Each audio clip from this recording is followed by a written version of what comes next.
Kwanza nieleze masikitiko yangu. Leo ilikuwa kuanzia asubuhi usikilizwe uamuzi ambao umesomwa mchana huu, na ulikuwa usikilizwe kwenye mahakama kimsingi kwa maslahi ya umma, ulikuwa usikilizwe kwenye mahakama ya wazi. Lakini tumefika hapa kuanzia asubuhi, tumekaa mpaka mchana, kesi haijaanza, na katika hatua ya baadaye tukaambiwa kwamba haiwezekani kusikilizwa kwenye mahakama ya wazi kwa sababu vyumba vyote vya mahakama vina kesi zingine zinazoendelea. Kwa hiyo tukaenda kusikilizia kwenye chumba cha jaji, kwa maana ya chemba.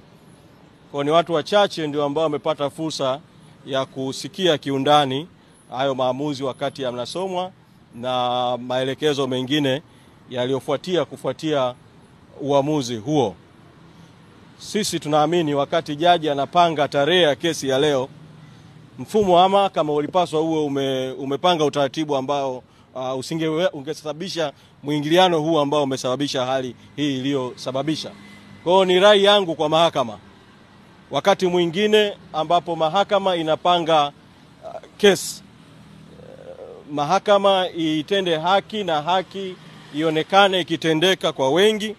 Kwa kesi hii yenye maslahi ya umma inayokihusu chama kikubwa chenye wanachama na wananchi wengi wanaokiunga mkono, kesi hii ikapangwa kusikiliza katika mahakama ya wazi. Kwa ni vyema mahakama ikatolea ufafanuzi vile vile imekuwaje kesi ambayo ilipangwa kwa tarehe mbali sana, na sisi tukalalamikia kwamba kwa nini haikupangwa tarehe mapema, lakini hapo katikati imeshindwa kuweka utaratibu ambao ungewezesha kesi hii kusikilizwa katika mahakama ya wazi. Kwa hili la kwanza nilisemea. Lakini pili, juu ya uamuzi wa jaji wa kutaka hizi nyaraka tulizotakiwa tuzileta kwenye makundi matatu. Binafsi sijaridhika na huo uamuzi, kwa maana ya kwamba zipo hoja ambazo sisi tulizisema vile vile za kwamba hakukupaswa hata kutolewa amri ya nyaraka kutolewa, kwa kuwa mleta maombi Said Isa Mohamed alileta maombi yake kwa kutoa taarifa za uongo mahakamani. Amejiita kuwa ni kiongozi mwandamizi wa chama Zanzibar, amedai kwamba nyaraka hizi aliziomba kwa njia za kawaida akanyimwa. Hoja mbalimbali ambazo mara ya mwisho nilizisema hapa. Hoja hizi katika uamuzi ambao jaji ameusema kwetu kwa muktasari hazikutolewa kabisa maelezo ni kwa nini hakuzizingatia. Sababu tunaamini kama angezizingatia, manake hata hii amri ya kutoa hizi nyaraka katika makundi matatu, hii amri nayo isingetoka, kwa sababu maombi hayo yote ya discovery yangetupiliwa mbali. Sasa jaji amesema uamuzi wake wa kimaandishi atausambaza mchana. Nasubiri kwa hamu kuusoma kwa ukamilifu wake huo uamuzi, manake pale ametueleza kwa muktasari maamuzi juu ya hoja nyingine ambazo tulizisema na namna ambavyo zilipaswa kuzingatiwa na uamuzi wa jaji kuhusiana na hoja hizo. Kwa hili ni jambo la pili ambalo ni vyema nikalisemea. Kwa hizi nyaraka katika makundi matatu, pamoja na kuwa turidhiki na huo uamuzi wa jaji, lakini kwa sababu ni jaji amekushatoa amri na mahakama imetoa amri, tutafanya utaratibu kwa hizo siku 14 alizozisema. Kwa sababu katika hoja yetu mojawapo tulisema kwamba tuna zuio tumewekewa na mahakama tarehe 10 mwezi Juni mwaka 2025. Zuio dhidi ya katibu mkuu, zuio dhidi ya bodi ya wadhamini, zuio la kutumia ofisi, zuio la kutumia mali. Tulisema kama moja ya hoja zetu kwamba utekelezaji wa maagizo ya kuleta nyaraka utakwama kwa sababu tumezuiwa, lakini vile vile watumishi wako nyumbani ambao wangehusika na nyaraka hizo kutokana na zuio la mahakama na matendo mengine ya msajili wa vyama vya siasa. Sasa jaji tuhakikishia katika uamuzi wake kwamba pamoja na zuio la mahakama, katibu mkuu na wale watakaohusika na kuandaa hizo nyaraka ili kuzileta mahakamani hawatazuiwa na amri ya mahakama kutekeleza ile amri ya awali, kutekeleza hii amri mpya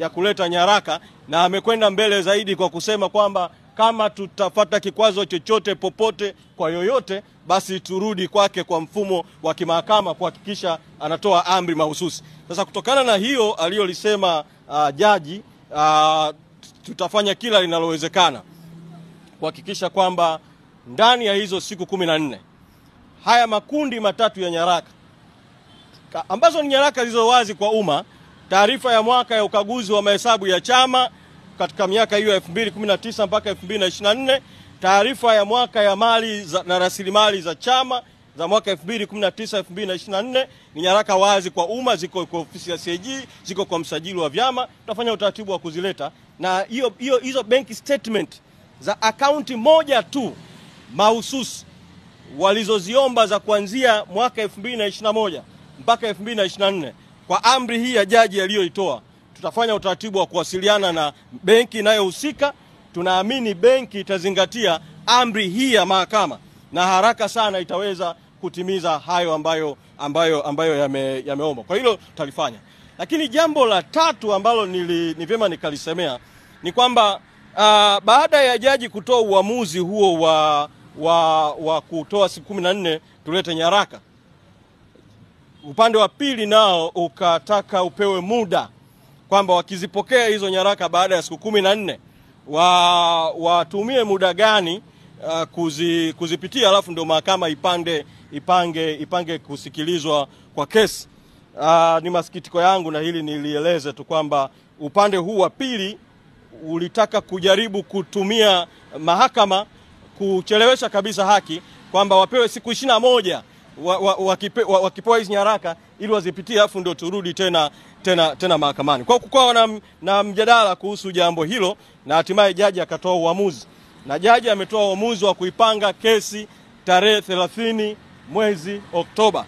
Sasa jambo la 4 ambalo nataka kulisema ni kwamba hii tarehe 30 mwezi wa 10 mwaka 2025 nayo ni mbali sana. Ni takribani siku 30 kutoka leo. Ni mbali sana. Uamuzi huu wa kuichelewesha haki wa mahakama kupanga tarehe ambazo zinakwamisha haki na shughuli za kisiasa za chama baada ya ile zuio la mwanzo la mahakama la tarehe 10 mwezi Juni mwaka 2025. Huu si uamuzi wa haki. Najua umeshatolewa na jaji na mwenendo wa jaji haujadiliwi, lakini kwa hili siwezi kuacha kusema wazi kwamba sisi hatukuridhika. Binafsi sikuridhika na kupangwa kesi tarehe 30 mwezi Oktoba mwaka 2025. Uamuzi wa kuipanga tarehe hiyo mbele namna hiyo, pamoja na kuwa umefanywa na jaji, unathibitisha kile ambacho niliposimama mara ya kwanza kwenye ngazi hizi, nilipozungumza kuhusu kesi hii, nilisema na narudia kwamba Saidi Isa na wenzake wawili walitumika tu kama nyenzo ya kufungua kesi hapa mahakamani ili kuzuia shughuli za chama kwa hoja zisizo na msingi, ili kufanya chama kisifanye shughuli za kisiasa katika kipindi cha mwaka wa uchaguzi, na kwamba nilisema wakati ule kuwa lengo ni kukwamisha mpango wa chama wa no reforms no election, kwamba wazuie mambo haya mpaka baada ya uchaguzi mkuu, mpaka baada ya tarehe 29 Oktoba. Sasa leo kesi kupangwa kwa mwezi mmoja ujao, tarehe 30 Oktoba 2025, imedhihirisha tu ile nia ovu waliokuwa nayo wakina Saidi Isa na wenzake na washirika wao.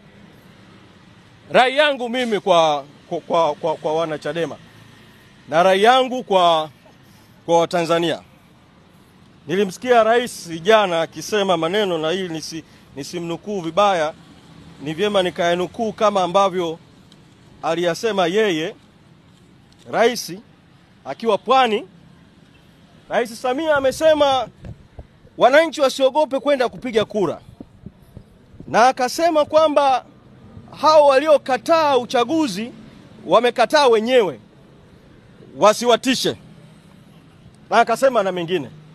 Mimi nataka kusema hivi, nataka kumwambia Rais Samia na kumkumbusha na kuikumbusha serikali.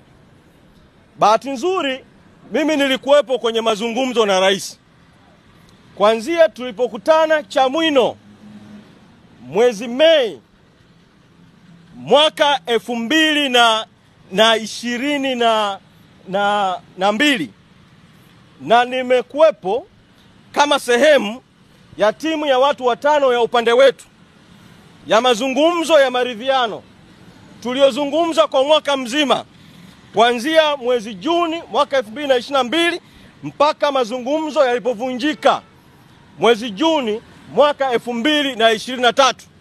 Naweza kusema bila ya shaka yoyote, kutokana na yale ambayo nimemsikia rais mwenyewe Ikulu Chamwino na yale niliyoyasikia kwenye mazungumzo ya maridhiano, rais hasemi ukweli.